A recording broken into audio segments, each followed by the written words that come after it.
Ser podcast.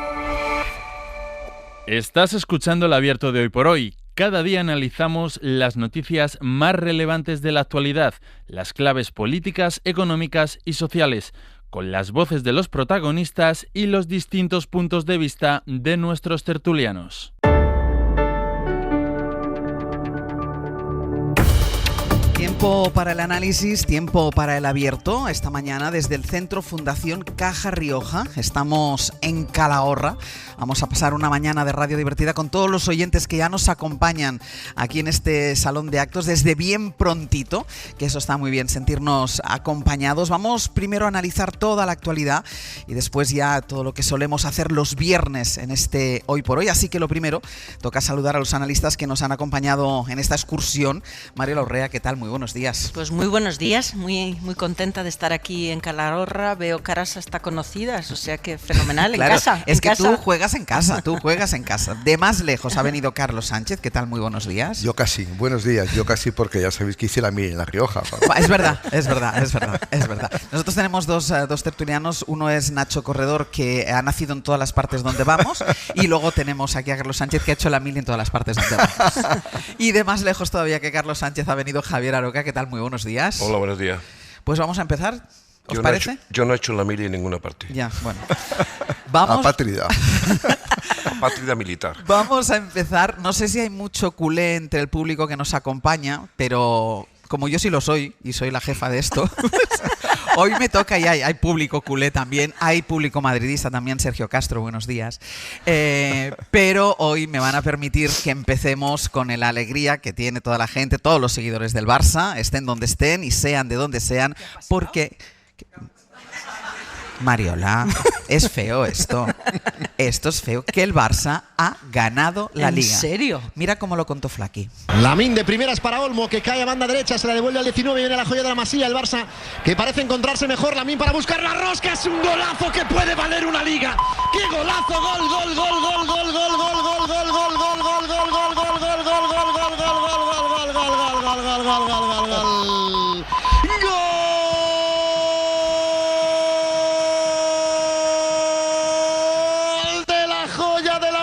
Que demuestra que sí, que quiere la Liga, que le ha consagrado como estrella mundial, que quiere título, que quiere a Lirón para cerrar una temporada, que le encumbra como candidato a gobernar el planeta fútbol ya desde el día de hoy. Que se acabó el derbi, el Barça lo celebra con timidez, hay reacciones por parte de la grada, hay insultos desde Cornellá. El Barça es, tras este 0-2, tras ganar también el derbi con merecimiento, campeón también de Liga. Enorme Flaky, culés del mundo, enhorabuena. Enorme Flaky, que ha sido quien nos ha ido narrando todos y cada uno de los goles, de los muchos goles que esta temporada ha hecho el Barça. Una temporada que empezó sin que tuviéramos los barcelonistas ninguna fe, ni en el equipo, ni en el entrenador, ni en nada, y que ha acabado con un temporadón del Fútbol Club Barcelona. Y me decía Sergio, mi compañero, que está aquí delante, y lo vuelvo a nombrar porque él es madridista, esto es así, me decía, y lo peor es que este chico solo tiene 17 años,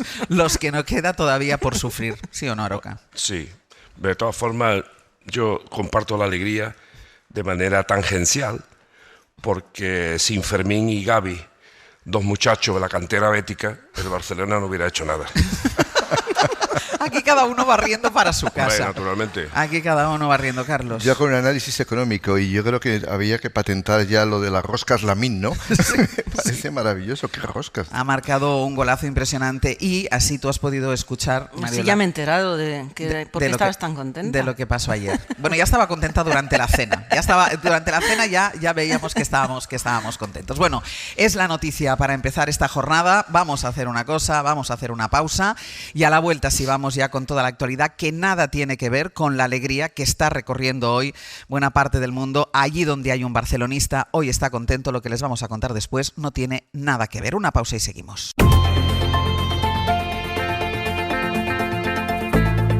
El Abierto. Ser podcast. En el Abierto hoy desde Calahorra con Mariola Urrea, con Carlos Sánchez y con Javier Aroca. Era la gran cita internacional de la semana, esa cita de Estambul.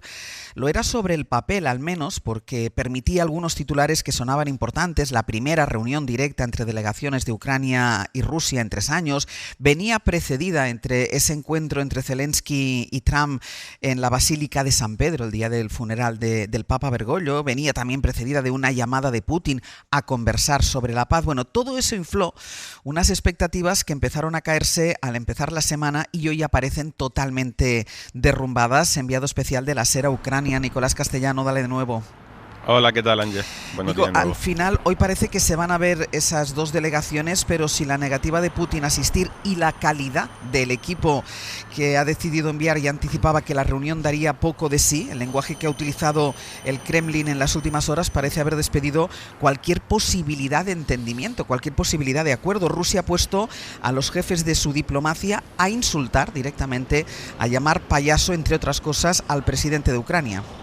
Sí, como dices, habría muchas expectativas el fin de semana pasado, primero con esa comparecencia sorpresa de Putin de madrugada del sábado al domingo, proponiendo retomar las negociaciones bilaterales.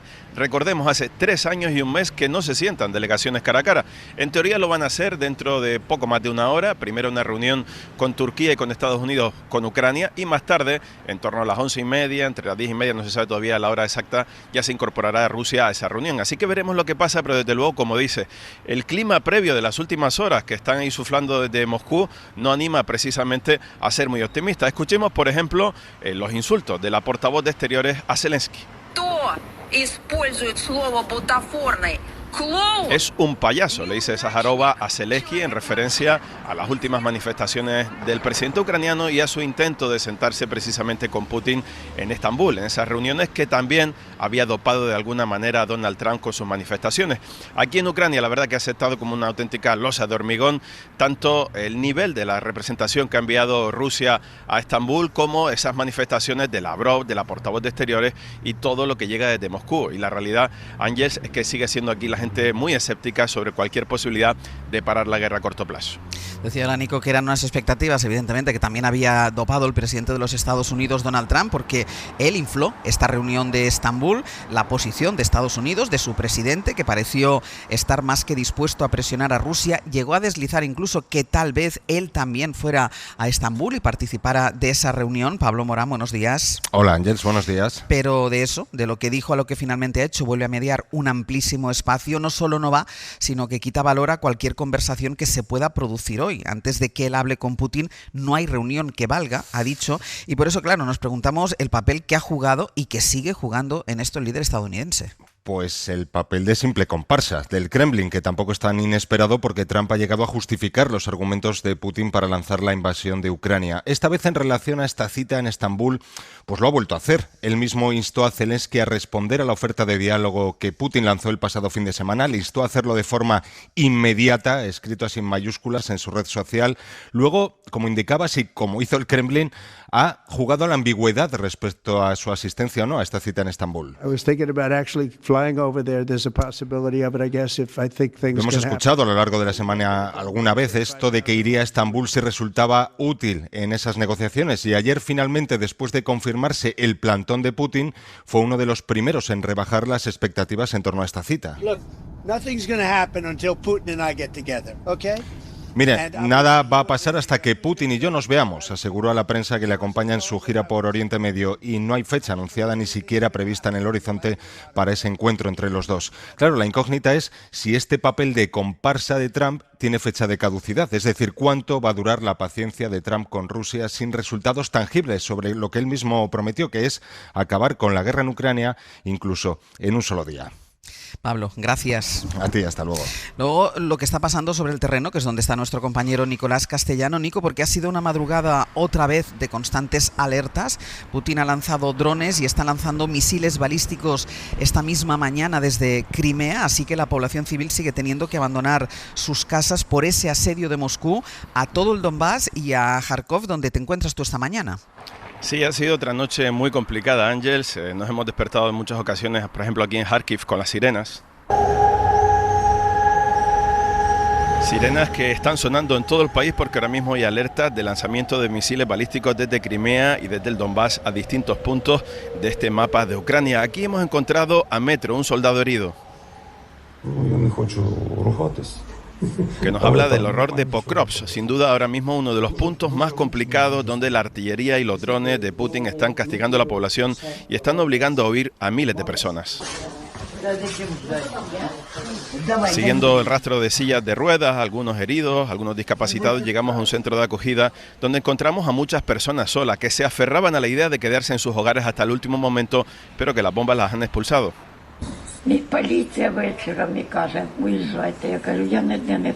María tiene 85 años, su hija murió con 53 por un bombardeo ruso en Pokrovsk y ella pensaba que podía morir en su casa sola, tranquila. Quería pasar los últimos días de su vida, dice allí, por la tristeza que le ha generado la muerte de su hija. Sin embargo, el ejército la evacuó por el peligro de morir precisamente por las bombas, como también ha tenido que huir Olena.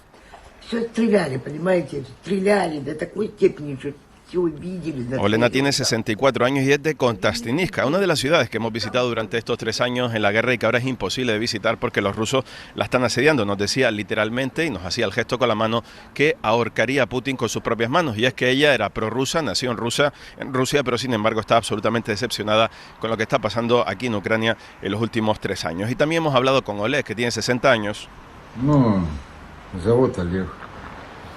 Y que de otra población del Donetsk ya ocupada por los rusos. Es la realidad de la guerra, la realidad de los civiles, la realidad de los que tienen que dejar sus hogares atrás. Casi 4 millones de desplazados internos que siguen huyendo por eso, por el peligro de morir bajo las bombas. Nico, gracias. Un abrazo. Hasta luego, cuídate. Bueno, hemos hablado esta semana, Mariola, en más de una ocasión, lo que nos parecía una jugada inteligente de Zelensky, el hecho de, bueno, pues de decir, Putin, siéntate conmigo, vamos a negociar, que al final somos los dos actores principales de este conflicto, pero al final vuelve a salir Zelensky humillado otra vez, porque no solo no se presenta Putin, no solo no manda una delegación, al menos encabezada por el ministro de Exteriores, sino que manda una delegación de segunda fila, pero es que encima recibe los insultos por parte del invasor, por parte de quien está atacando su país, y a todo esto con el papel, como decíamos, que está jugando Donald Trump de comparsa absolutamente del Kremlin. Hay un elemento que es importante y que vale la pena insistir en él, ¿no? Rusia no tiene voluntad alguna de abrir un escenario que conduzca a una paz, ni muchísimo menos, y desde luego todavía menos, una paz justa y sostenible con un territorio de un país independiente y soberano al que Rusia agredió ilegalmente y vulnerando, por tanto, todas las normas de derecho internacional. Rusia no es un actor confiable, creíble en sus intenciones de terminar de una manera negociada con este conflicto que él inició. Por lo tanto, Rusia lo que busca es la rendición de Ucrania. Y desde luego lo que quizá el elemento sorpresivo es que Estados Unidos desgraciadamente no es un actor que facilite un proceso de búsqueda de una paz justa y duradera, sino que ha decidido tomar partido y ser, si se me permite la expresión, el lorito de Rusia. Ha comprado todos los argumentos y obviamente trabaja al servicio del agresor. Y en este escenario que yo creo que reivindicar la grandeza de Zelensky, la mediocridad del agresor, Rusia, y la insistencia de la Unión Europea de que también la Unión Europea tiene que estar en la mesa de negociación de cualquier escenario que pueda conducir a una tregua primero y luego a una paz, porque desde luego hablar de paz hoy es un escenario muy poco realista. Aroca. Bueno, yo creo que es una escenificación más de lo que siempre ha sido. Esta guerra nunca ha sido una guerra en el sentido que veníamos observando los últimos tiempos, ha sido una guerra vicaria. Yo diría que realmente Ucrania ha sido el escenario de la batalla, pero no ha sido, bueno, ha puesto los muertos, y ha puesto su economía y ha puesto sus riquezas, como se va a ver luego con los acuerdos estos sobre tierras raras. pero la guerra siempre ha sido una guerra entre Rusia y Estados Unidos, en donde los demás han asistido pues como comparsa, y Zelensky ha sido un pelele en manos de unos y de otros. Y bueno, lo que me pregunto yo es por qué empezó esta guerra. Aparte, ya sé que la respuesta es por la invasión de Rusia, sí, pero hay otros antecedentes para esa guerra. Y nunca ha habido interés en que no se celebrase. Ya nos olvidamos de las exigencias de hace ya unos años sobre que si la OTAN tenía que estar allí, sobre que si tenía que ser territorio de la Unión Europea y otras muchas cosas que parece que se han desvanecido. La reunión esta en Turquía lo que significa precisamente es eso. Rusia nunca va a aceptar a Zelensky ni a Ucrania como interlocutor. No lo va a aceptar nunca. En todo caso, quiere y le da tratamiento de derrotado y de sometido. Pero es que Estados Unidos no le da mejor trato. Simplemente recuerden ustedes aquella ignominiosa reunión en la Casa Blanca, cómo lo trató como un vaina, que se dice en mi tierra, o como un pelele. O sea, no significa absolutamente nada. Pero de todo esto, que terminará, yo no sé cómo terminará, porque en todos los manuales de cómo terminar una guerra siempre las soluciones son muy complicadas. Se empieza fácil, se termina con muchas dificultades. Yo no creo que con Biden nos hubiera ido mejor que con Trump, porque vuelvo a insistir que es una guerra vicaria.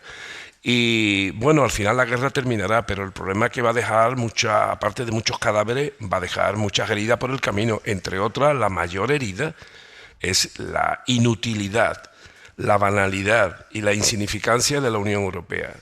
Aquello que nos dijeron que era un espacio de paz, un espacio de concordia, un espacio de democracia, un espacio influente, bueno, la Unión Europea lo único que ha servido es, en algunos casos, lamentablemente, para jalear la guerra y en otros casos para no darse cuenta de su propia inutilidad, de su ningún poder, y el dejarlo todo en manos de Estados Unidos. Y se dejan las cosas en manos de Estados Unidos. Ya pasó en Yugoslavia, ya pasó en Libia, ya pasó en Siria, ya pasó en Irak, ya pasó en Afganistán, ya sabemos lo que pasa.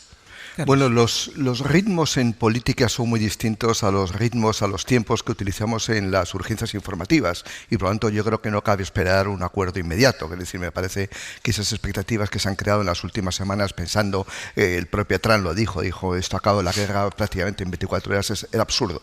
Esto es un tema muy complicado porque ya no solamente tiene que ver con la paz en Ucrania, que es realmente lo más importante, tiene que ver con una reordenación de la seguridad en Europa. Es decir, que eso son palabras mayores. ¿Y cuál es el drama?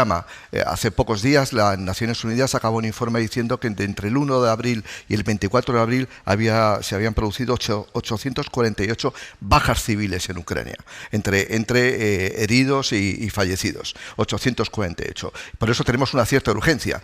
Pero claro, lo que está en juego es muy importante. Lo que está en juego es un nuevo marco de seguridad que afecta a Ucrania, que está en el corazón de Europa, y los límites de la OTAN, de su expansión hacia el este. Es decir, que es el origen del conflicto. Podemos pensar que el origen del conflicto está en la invasión de Ucrania, que por supuesto es una agresión incivil, es una agresión que va contra el derecho internacional y contra todo. Eso no hay ninguna duda. Pero el conflicto con Rusia viene desde muy lejos ya, viene desde la expansión hacia el este de la OTAN, y que yo creo que Europa olvidó la necesidad que tiene de establecer un orden y una seguridad en el continente. Se nos olvidó que teníamos una responsabilidad en asegurar la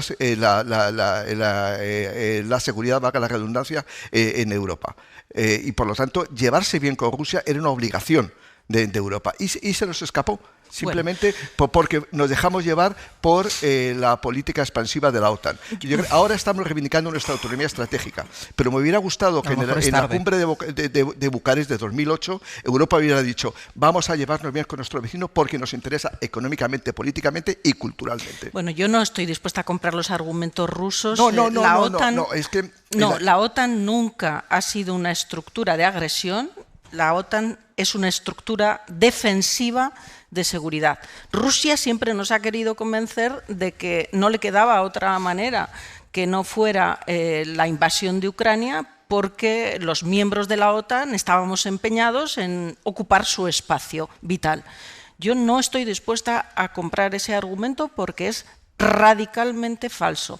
La agresión de Rusia es una vocación imperialista de un Estado que ha decidido poner en solfa el orden liberal basado en reglas. Una de las heridas, Javier, que deja esta guerra es precisamente eso, el deterioro del orden liberal basado en reglas que tardaremos mucho tiempo en reconfigurar y en reordenar. Sí comparto contigo, Carlos, que toda esta realidad a la que nos enfrentamos nos desafía a los europeos para configurar nuestra nueva arquitectura de seguridad. Y hay algo que yo discrepo también aquí de Javier, estoy discrepando con todos los compañeros para darle un poco esto de salsilla. Podemos hablar de las debilidades de la Unión Europea y seguro que nos lleva un buen tiempo.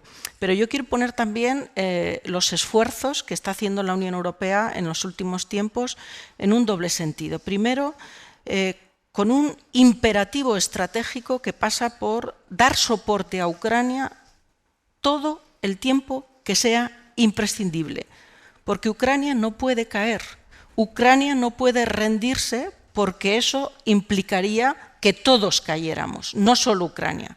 Y segundo, y esa yo creo que es la gran fortaleza de la Unión Europea, que es la determinación de dar los pasos que sean pertinentes, tardíos o no tardíos, para convertirse en su propia proveedora de seguridad. Esto nos va a llevar tiempo, esto nos va a llevar esfuerzo y hay que socializarlo con la ciudadanía, porque el esfuerzo va a ser un esfuerzo presupuestario, pero no solo, el esfuerzo va a ser un esfuerzo también de ordenar las mentes para aceptar que la paz pasa por generar estructuras de seguridad y defensa potentes.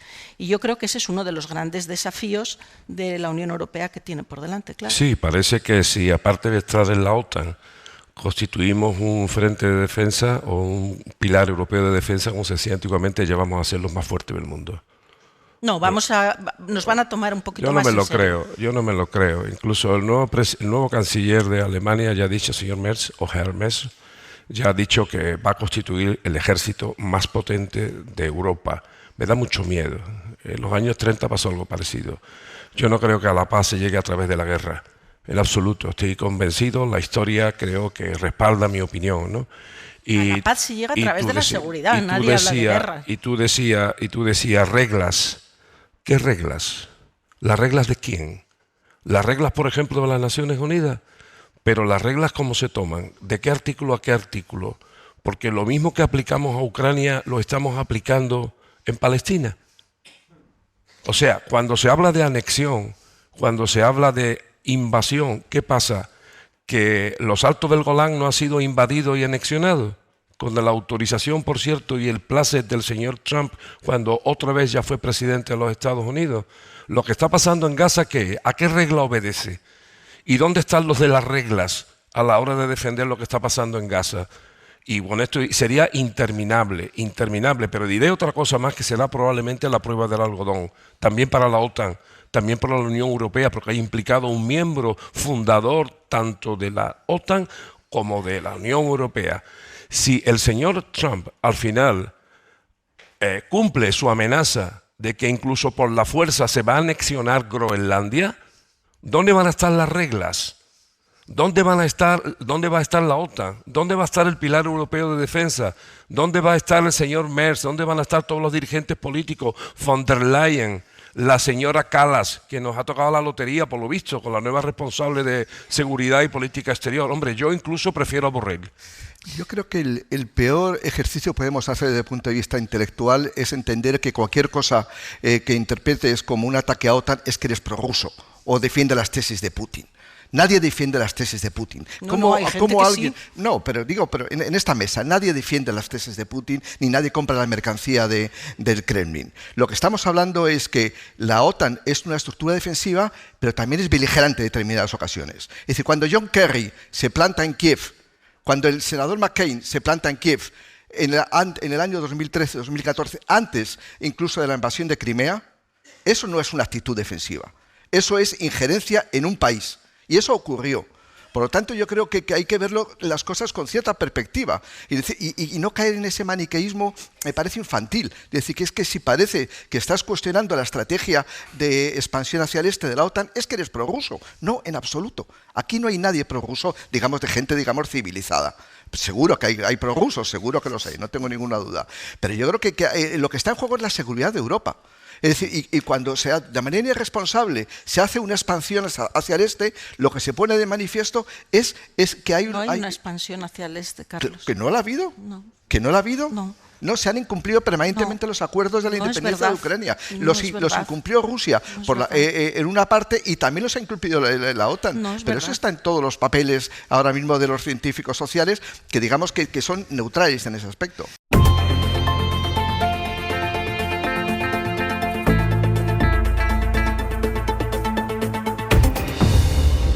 Ya saben que hoy estamos haciendo una edición especial de Hoy por Hoy desde Calahorra porque estamos conmemorando el centenario de la denominación de origen calificada Rioja, que lo vamos a conmemorar y mucho a partir de las 10 de la mañana. Ahora lo que nos toca es el análisis de la actualidad, por eso están Mariola Urrea, Carlos Sánchez y Javier Aroca. Estábamos todavía con la política exterior, con esa reunión que al final no se ha producido, hoy se va a producir pero a otro nivel y entre delegaciones de Rusia y de Ucrania, y estaban ellos enzarzados con el papel de la OTAN en una tertulia muy intensa, y eso que todavía no hemos entrado en territorio de política doméstica. Estaban ellos hablando y discrepando desde el cariño y la amistad, estaban discrepando sobre el papel de la OTAN y levantabas tú la mano, Aroca, y después voy contigo, Mariola.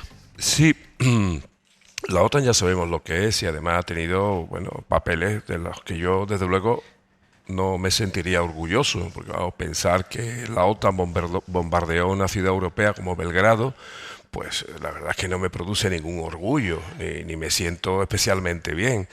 Y sobre todo que, como su propio nombre indica, es Organización del Tratado del Atlántico Norte, que como todo el mundo sabe, el Atlántico Norte es Turquía. O, por ejemplo, o Ucrania. No, eso no es el Atlántico Norte. Y, por cierto, en el preámbulo del Tratado de de la OTAN se dice que aspira a la paz. Bueno, no sé cómo se aspira a la paz y a la democracia.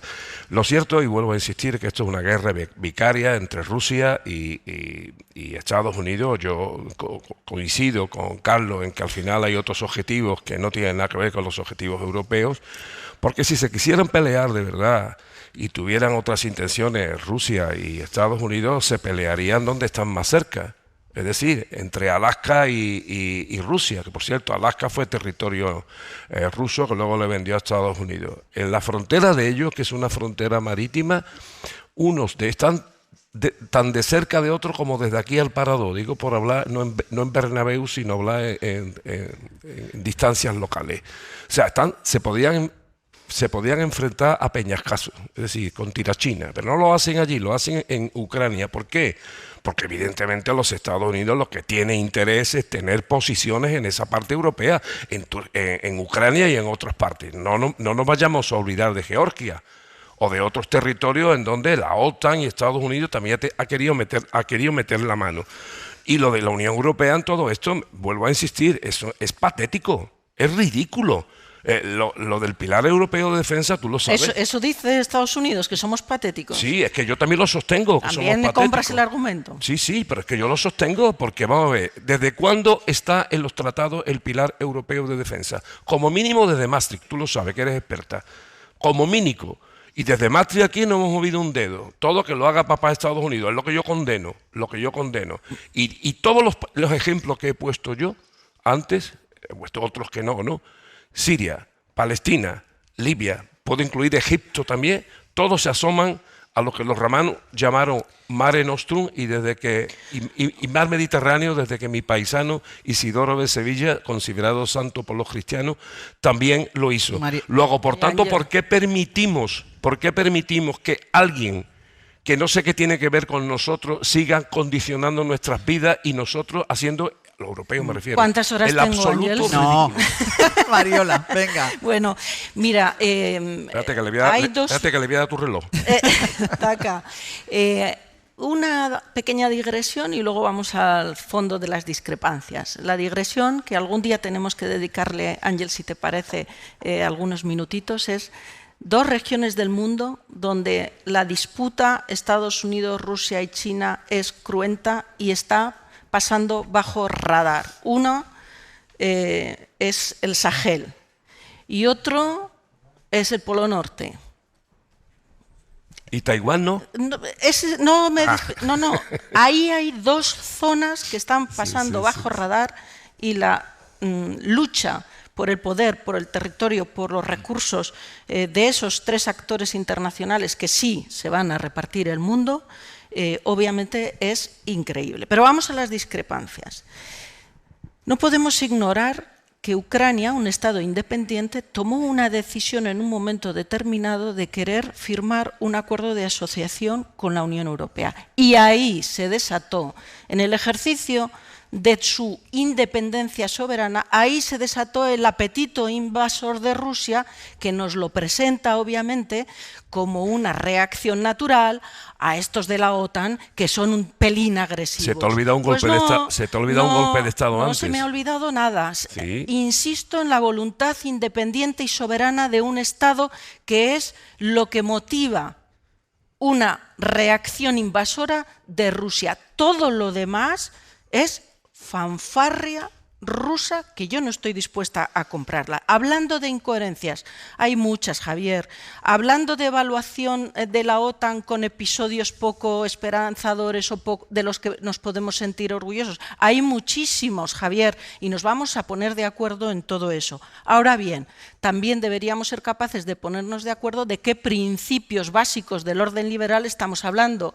Y son principios que están contemplados en la resolución 2625 de Naciones Unidas, que tú conoces, y que son tan simples... ¿Y que Estados Unidos los respeta? Bueno, pues por eso ahora Pero, tenemos es también que si no lo respeta Estados Unidos... Y hablamos de la prohibición del uso de la fuerza para atentar contra la soberanía territorial de un Estado, No habléis a la vez. El síndrome del palomo ajedrecista. Todavía no se me ha acabado el tiempo. Pero no, te voy a contar para que sepas mi posición sobre esta... El síndrome del palomo ajedrecista. Se sube en el tablero, tira todas las fichas, se caga en el tablero y después dice que ha ganado.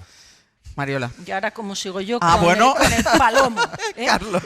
Bueno, después de 3 años de guerra largos, yo creo que centrar el debate en quién es el culpable nos lleva a la melancolía. Ahora lo que hay es acabar con la guerra. Lo que está claro es quién es el inocente. Y el inocente es Ucrania. Y el inocente es un líder, perdóname Carlos, que yo también soy capaz de atribuirme del tiempo de otro.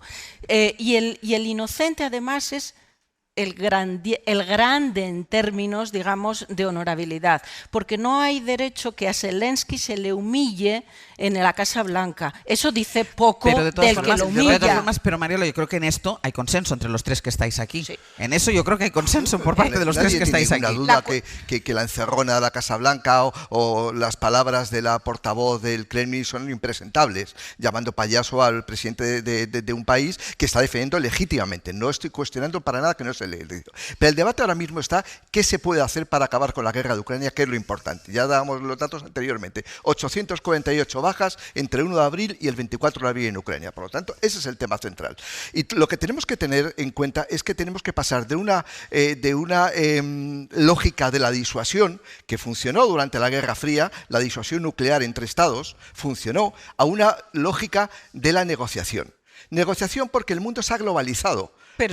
Porque ahora mismo, es decir, los problemas que arrastra Europa desde el punto de vista social, desde el punto de vista económico, desde el punto de vista del crecimiento del populismo, tienen que ver con una situación de un declive de Europa y de Estados Unidos que viene ya de los años 70, no viene ni siquiera ahora reciente con aranceles. Por lo tanto, tenemos que entrar en una nueva lógica de la negociación. Y si entramos en la lógica de la disuasión, tiene explicación lo de la OTAN, pero yo creo que en el siglo XXI hay otro tipo de lógica. ¿Por qué? Porque Alemania dependía del gas ruso y de pronto se ha encontrado una crisis enorme y el primer partido en las próximas elecciones probablemente en Alemania va a ser AfD, un partido de ultraderecha. Bueno, largo me lo fíais. Acaba de haber elecciones y acaba de haber un acuerdo entre los dos grandes partidos para arrinconar precisamente las expectativas de gobernabilidad de AfD. Por lo tanto, largo me lo fiáis, las próximas elecciones ya veremos. En los 4 países más grandes, incluido el Reino Unido de Europa, los partidos de ultraderecha están en las encuestas en primera posición. Pero si nadie, algo está fallando.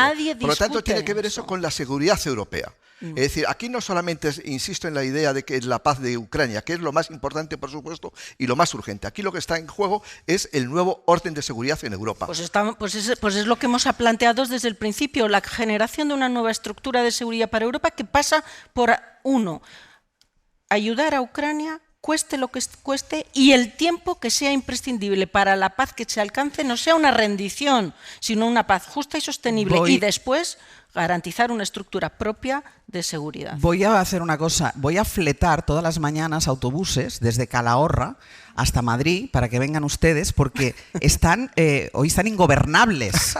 Es decir, están con un tono alto, con un tono vivo, que es lo que yo quiero todas las mañanas, y yo no sé si lo están dando ustedes, con lo cual voy a hablar ahora con los directores de la radio y voy a fletar autobuses para que los vecinos de Calahorra se sienten siempre. Inyecten la energía, porque no sé qué habéis desayunado esta mañana. Dejadme que cierre ya este bloque, porque quiero ir a otras cuestiones de política doméstica, como decía, con algo que tiene relación con la guerra en Ucrania, porque hay una derivada que les hemos avanzado a las 8 de la mañana y que tiene que ver con otras formas de dominio, que es con las comunicaciones. Saben que en el transcurso de los combates y en la vida del día a día para los ucranianos han adquirido un papel vital los satélites Starlink, que son los satélites de Elon Musk. Ya saben que Musk, magnate dueño de Tesla, forma parte del círculo más próximo de Donald Trump, incluso participa en decisiones de su administración. Por eso al gobierno de Zelensky le preocupa que con todo lo que está pasando ahora, Trump intente presionarle en alguna dirección a Elon Musk bajo la amenaza de un apagón, de retirar esos satélites. Javier Bañuelos, buenos días. ¿Qué tal, Ángeles? Buenos días. Y sobre esto hoy nos estás contando la iniciativa de la empresa española Hispasat, que está estudiando la posibilidad de emplear uno de sus satélites para mantener la cobertura al ejército ucraniano en el frente, haga lo que haga Elon Musk. Sí, es un movimiento, Ángels, algo tardío, pero muy necesario para las tropas de Zelensky, porque el temor a un apagón de Starlink es alto, es real. Sin ese enjambre de satélites de Elon Musk, unos 7.000 ahora mismo sobre el cielo de Ucrania, bueno, las fuerzas armadas ucranianas estarían incomunicadas en el campo de batalla, aisladas, incapaces de alguna forma de utilizar su tecnología 5G para repeler los ataques del ejército ruso, especialmente con sus drones. Su dependencia es absoluta y eso más lo sabe, juega el chantaje. Por eso la Comisión Europea hace ya un par de meses que pidió a varios operadores de satélites europeos, entre ellos Hispasat, que ayuden a Ucrania ante un posible apagón en las comunicaciones. Esa ayuda, Ángels, ya está sobre la mesa, lo ha avanzado la SER, el consejero delegado de Hispasat, Miguel Ángel Panduro. Ucrania necesita capacidades que estén hoy volando, y es en ese entorno en el cual creo que estamos valorando la posibilidad de situar capacidades sobre su territorio de forma que le puedan ayudar a paliar en caso de que en el futuro Starlink tenga dificultades, porque no solo consiste en tener un sistema, somos conscientes que además Starlink está sufriendo interferencias intencionadas del otro bando para que atacar de alguna manera indirecta el funcionamiento en la región. Bueno, Ángels, esto a corto plazo. A futuro también hay otro detalle importante, porque Europa, de hecho, está trabajando ya en un proyecto para desbancar a Starlink. Se está diseñando su propia constelación de satélites militares a baja órbita, pero es un proyecto a largo plazo, como decimos. Nos dicen que no estará listo al menos hasta el año 2030. Bañuelos, gracias. Un abrazo. Abierto Mario Laurrea, Carlos Sánchez y Javier Aroca. Vamos con la Dana, porque sigue siendo noticia la Dana de Valencia, tanto por lo que vamos conociendo de la investigación judicial como por el debate político que hay en torno a la gestión de Carlos Mazón en el día 29 de octubre, el día de la Dana de Rey Valencia. Ana Durán, buen día. Hola, Ángels, buen día. Si empezamos por lo judicial, ayer declaró otro técnico de emergencias de la Generalitat y de su testimonio llamó la atención que dejó claro que el CECOPI planteó el envío de la alerta a los móviles hora y media media antes de que finalmente se acabara enviando. La plantearon a las 6:36 de la tarde y no se envió hasta las 8:11 de la tarde. Cuando se le pregunta al técnico si fue, como declaró la exconsellera Salomé Pradas, que había problemas técnicos para enviarla, él lo desmiente.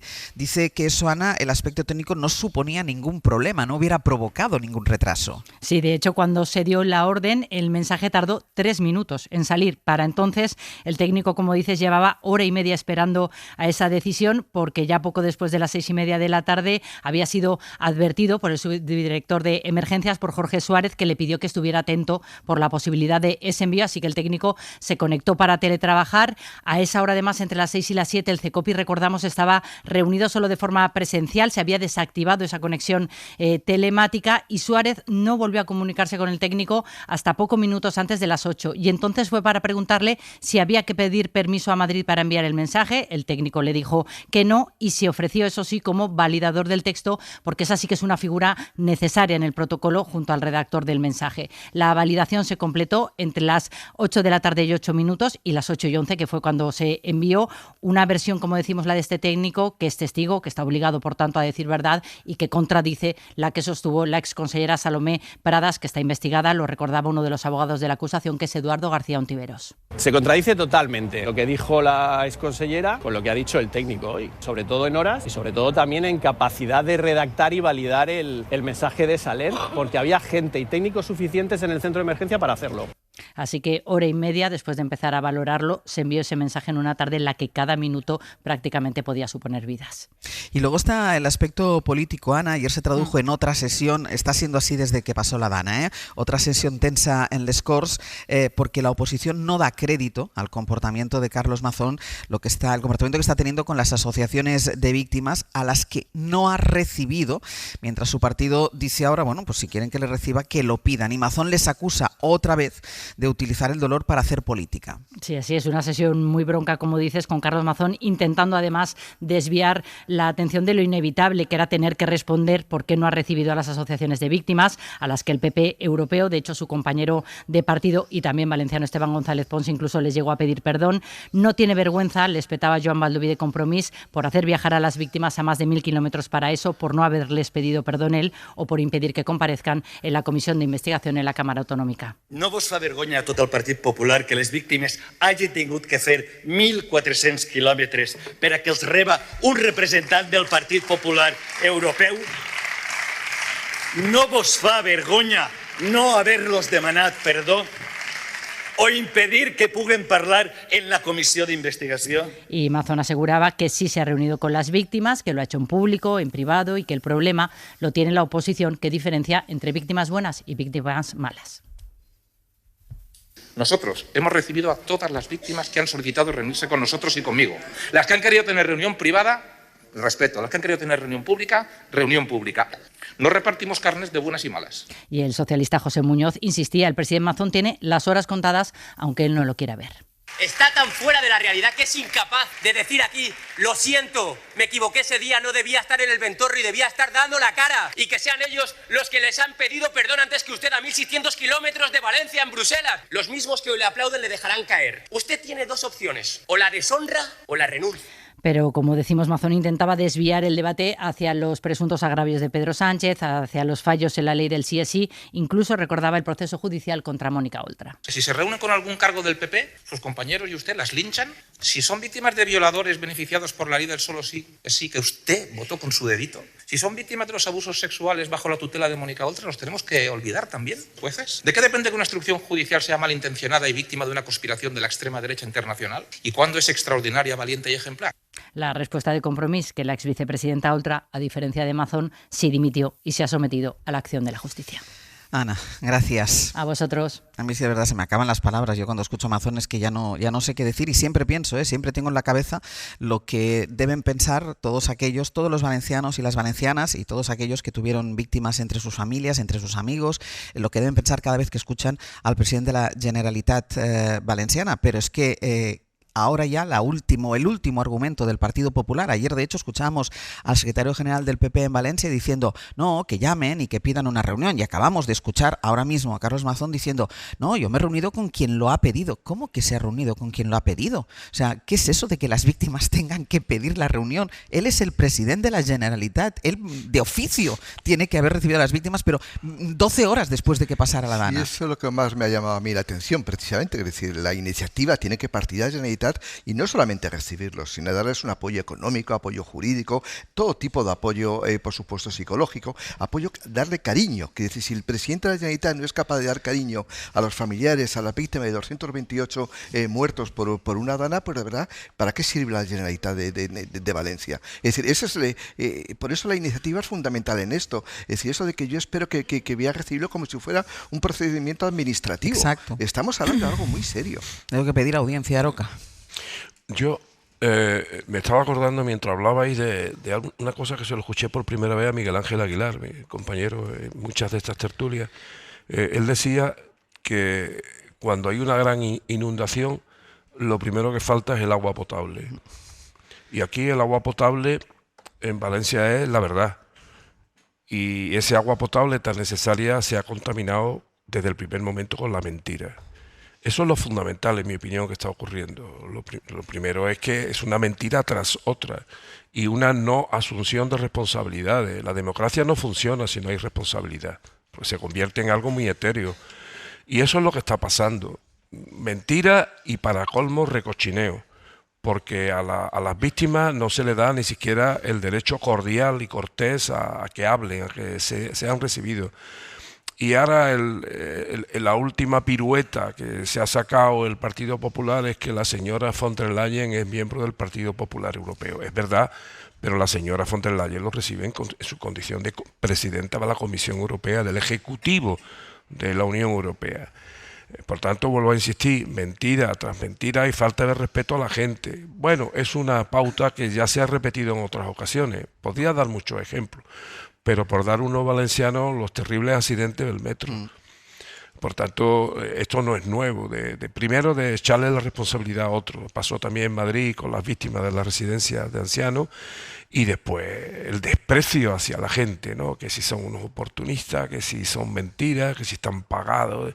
Es que a un político hay que exigirle siempre, primero, que nos diga la verdad. Iba a decir, a un político que todavía no ha dado ninguna explicación. Sí, pero precisamente por eso, a los políticos hay que pedirle siempre respeto y profesionalidad, que para eso le pagamos con nuestros impuestos, pero sobre todo que no nos mientan. Y este señor y su equipo nos lleva mintiendo desde hace mucho tiempo. Y por cierto, la responsabilidad también tiene su jerarquía. Y por encima de Mazón hay una jerarquía. Yo, si fuera presidente o como se llame dentro del Partido Popular, cuyo organigrama desconozco, fuera Feijóo, no consentiría que el señor Mazón estuviera ni un minuto más diciendo, porque también en eso miente, que representa a los valencianos.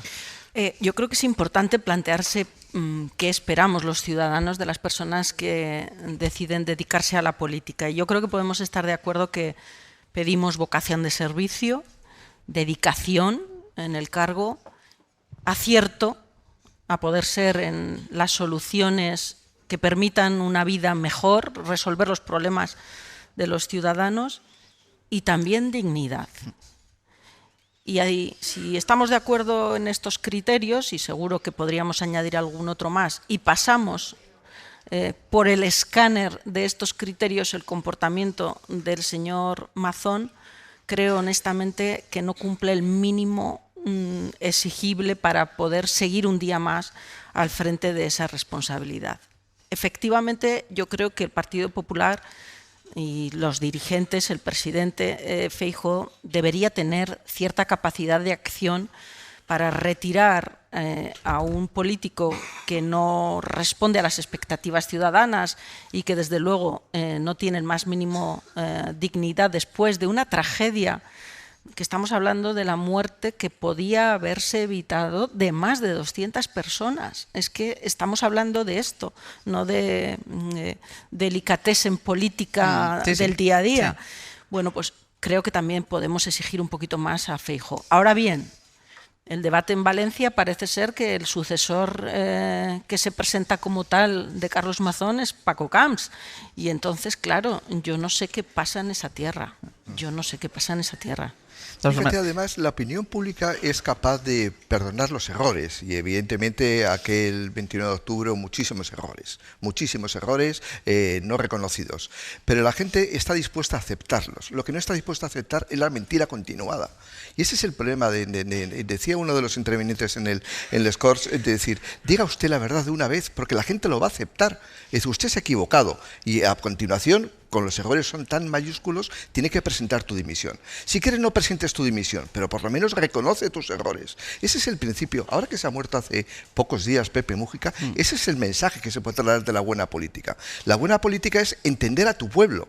Y yo no entiendo a alguien que es presidente de la Generalitat que no es capaz de entender el sentimiento de su pueblo. Pero en este caso, y lo decía también Aroca, o sea, desde el primer momento han utilizado la mentira como herramienta y él recordaba algunos casos que el Partido Popular ya nos tiene un poco acostumbrados a esto.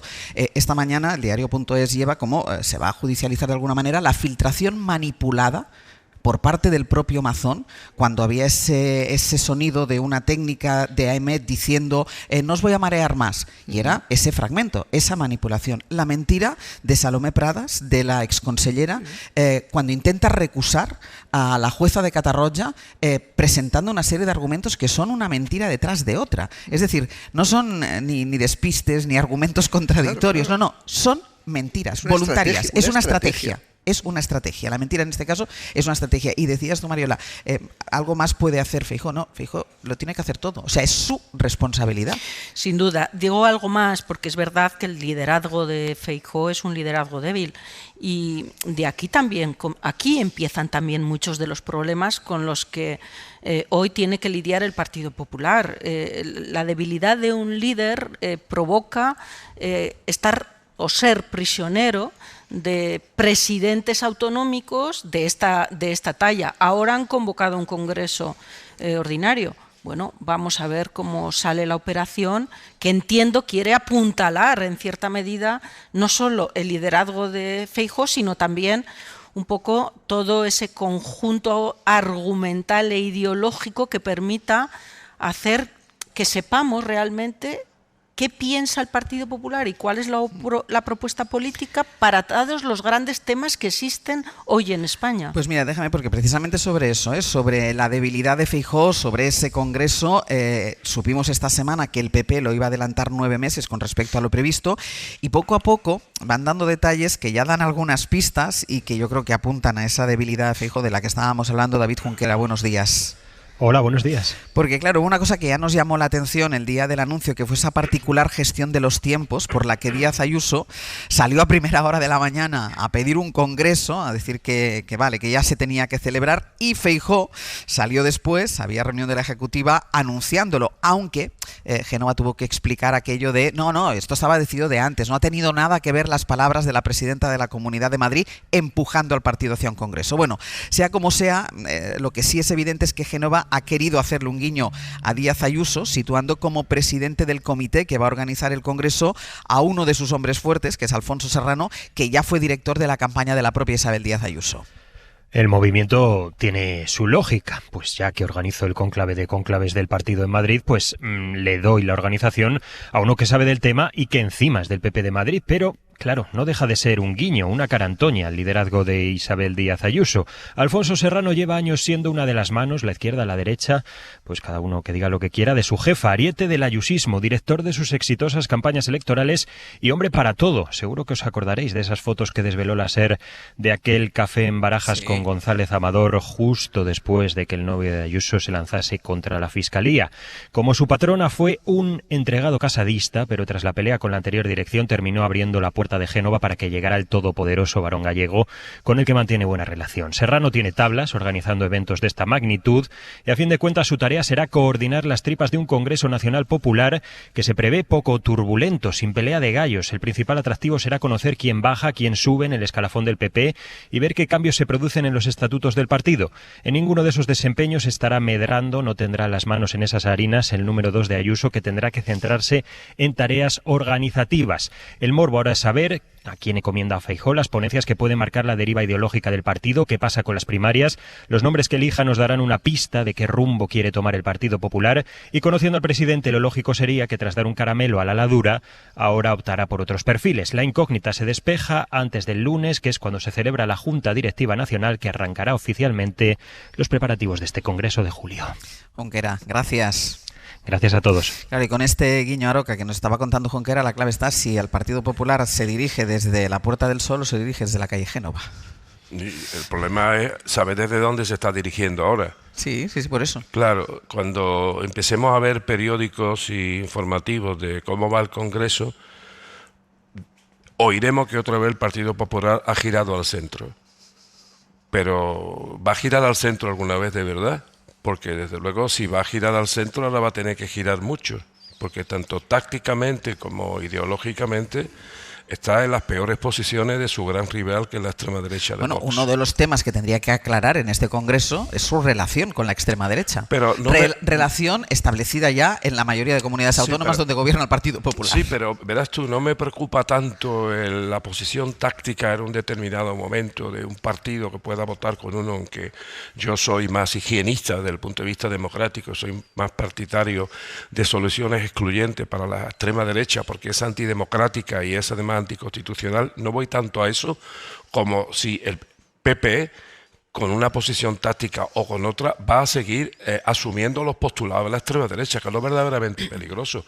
Es que nos hemos quedado en España sin derecha. Y lo digo con toda la contundencia que lo pueda yo decir, que no dejo de ser un simple analista, pero yo creo que nos hemos quedado sin derecha. Y España necesita derecha, porque es que España es un país plural, donde hay gente de izquierda, hay gente de derecha, hay gente nacionalista, republicanos, monárquicos, y la derecha tiene que tener un lugar. Y el PP ha abdicado de su propia posición como una derecha homologable a las mejores derechas europeas, una derecha que no sea heredera del franquismo, sino que sea heredera de la Constitución del 78, aunque muchos de ellos dijeron que no a esa Constitución, pero evidentemente yo creo que hoy día nada más que hace falta escuchar al señor Feijóo, a sus escuderos o a los posicionamientos que mantiene en donde quiera que gobierna con la extrema derecha, no solamente en las comunidades autónomas, a veces nos olvidamos de las ciudades. De los ayuntamientos. Claro, es que por ejemplo lo que ha hecho el alcalde de Sevilla con la extrema derecha, regalándole en Sevilla una oficina antiabortista con los perfiles propios de la extrema derecha, no lo entiende nadie, no lo entiende nadie. Ese es el PP que tenemos ahora mismo. No sabemos el PP que va a salir.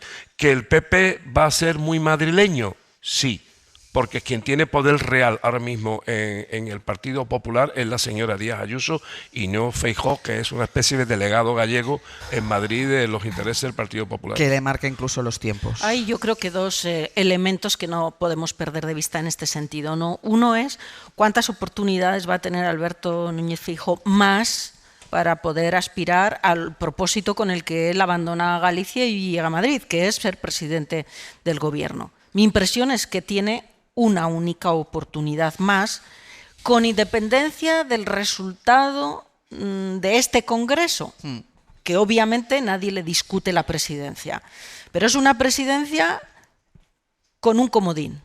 Tienes una oportunidad más. Ese es un debate y desde luego hay otras personas que aspiran a estar ahí en el momento adecuado para saltar al terreno. Y desde luego creo que Isabel Díaz Ayuso nunca ha ocultado con sus acciones la ambición a la que aspira. Y dos, y creo que esto es más difícil de resolver, el Partido Popular se enfrenta como a dos líneas de pensamiento. Por un lado, aquella que cree que debe garantizar una especie de esencia de derecha liberal, centrada, aun sabiendo que para gobernar va a tener que buscar acuerdos con la extrema derecha, porque ese es el mapa parlamentario que, nos guste o no, tenemos en España. Y por otro lado, otra línea de pensamiento que coincide probablemente con Isabel Díaz Ayuso, que dice que hay manera de absorber la extrema derecha a costa, obviamente, de comprar en algunas materias sus postulados. Y ella acredita algunos trienios y algunos elementos de éxito. Por lo tanto, yo creo que son estos dos elementos los que van a estar en juego en el Congreso. Por un lado, Núñez Feijóo con una carta, y dos, cómo hacemos para llegar a gobernar. Y creo que eso es lo que se va a discutir. Como decís, parece evidente que la debilidad de Feijóo le obliga a ser un poco equilibrista, ¿no? Que decir, hay diferentes sensibilidades dentro del Partido Popular y por lo tanto tiene que, probablemente, como decía ahora en la crónica, adjudicarle a Alfonso Serrano la organización del Congreso y probablemente en las ponencias más ideológicas tendrá que ir con Juanma Moreno en Andalucía, digamos, para equilibrar, digamos, el poder político dentro del Partido Popular.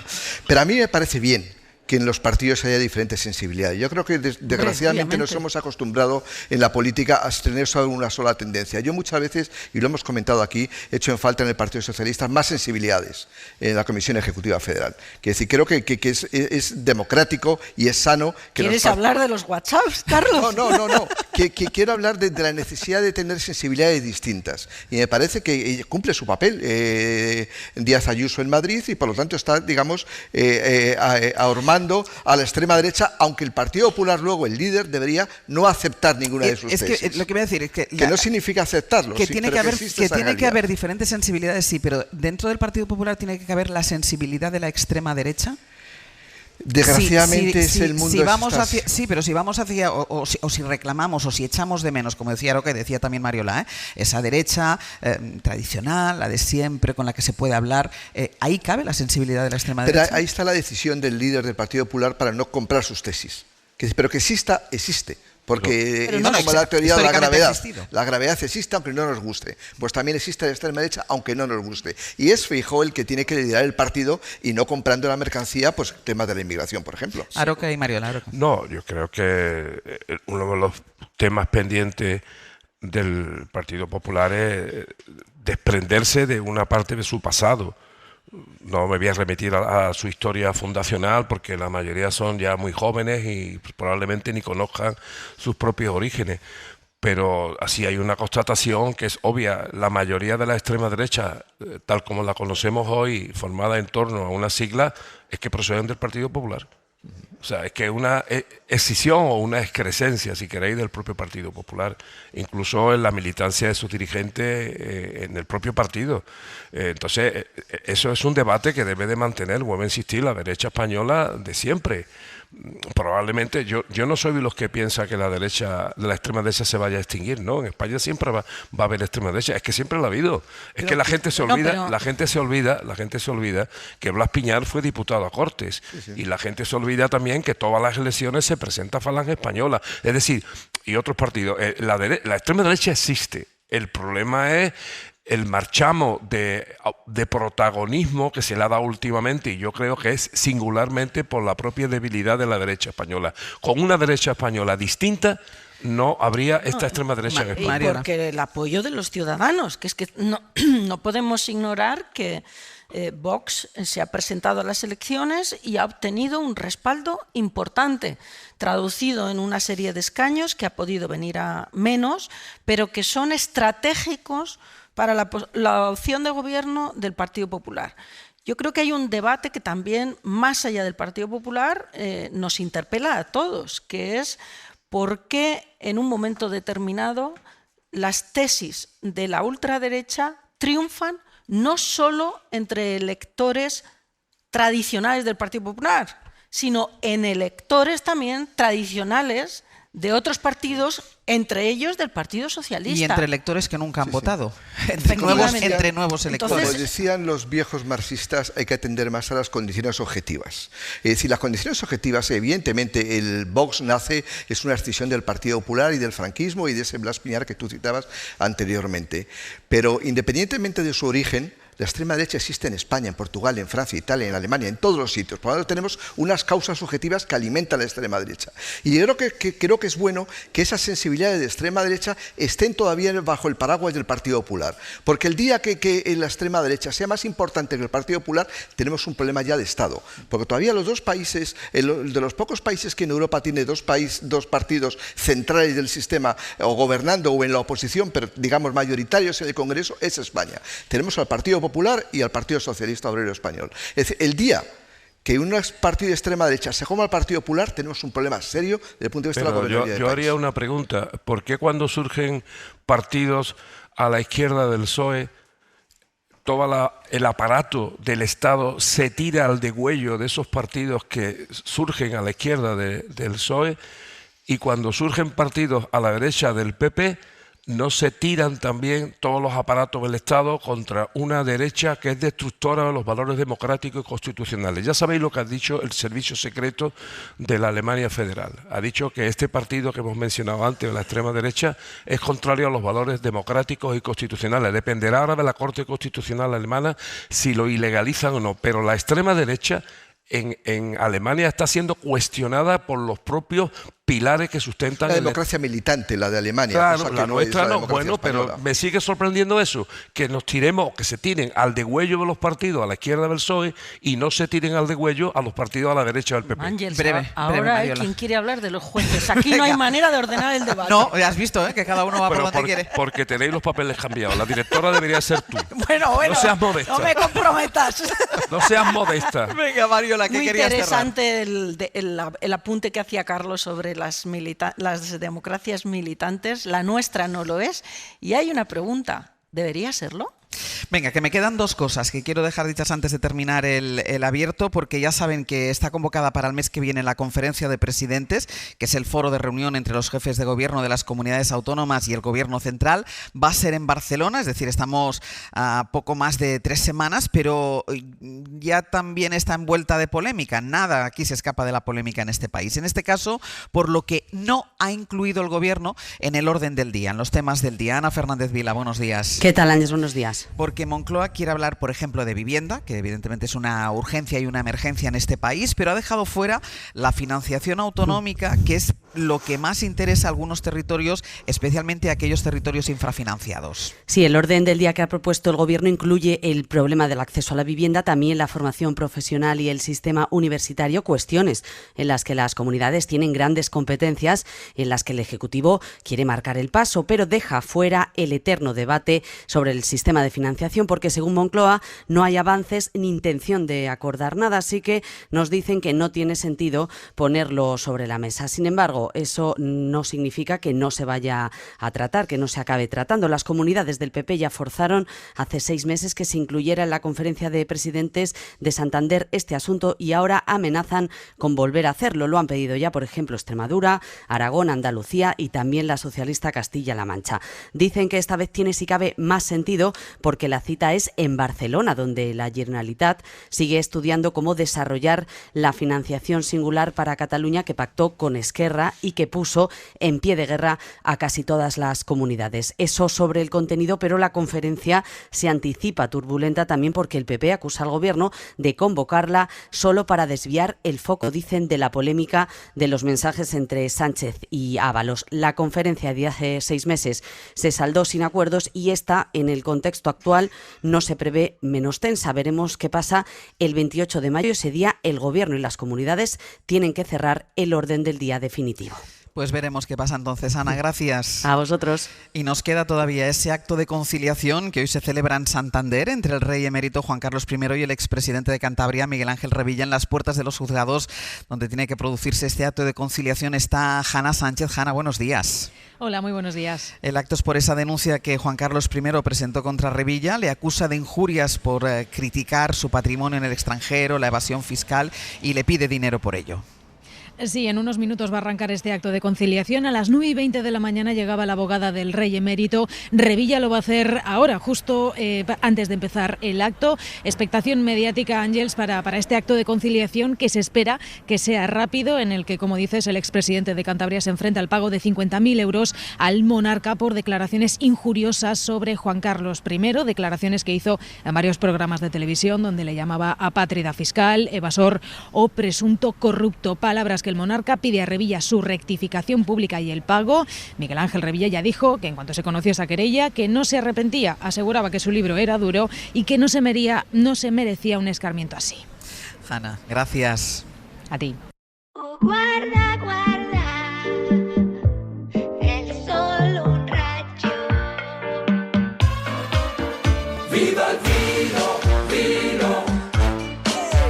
Cuando viva el vino, de eso vamos a hablar en la hora que viene a partir de las 10, porque estamos aquí en Calahorra celebrando el centenario de la denominación de origen calificada Rioja. Y de eso vamos a hablar, vamos a escuchar música, vamos a hacer una cata especial, no de vino, vamos a catar libros con Antonio Martínez Asensio, vamos a jugar, vamos a reírnos y ahora lo que vamos a hacer es a despedirnos de los 3 analistas que nos han acompañado, porque tengo que decir que ya cuando hemos empezado el programa esto estaba lleno, pero claro, la gente que tenía la radio puesta en casa y os ha escuchado, entre eso y que ha ido corriendo la voz, claro, esto ya está, ahora está a los topes. Tómate un vino. Exacto. Con lo cual, Mario Laurrea, Carlos Sánchez, Javier Aroca, muchísimas gracias y hasta la semana que viene. Buen día. Un aplauso para ellos.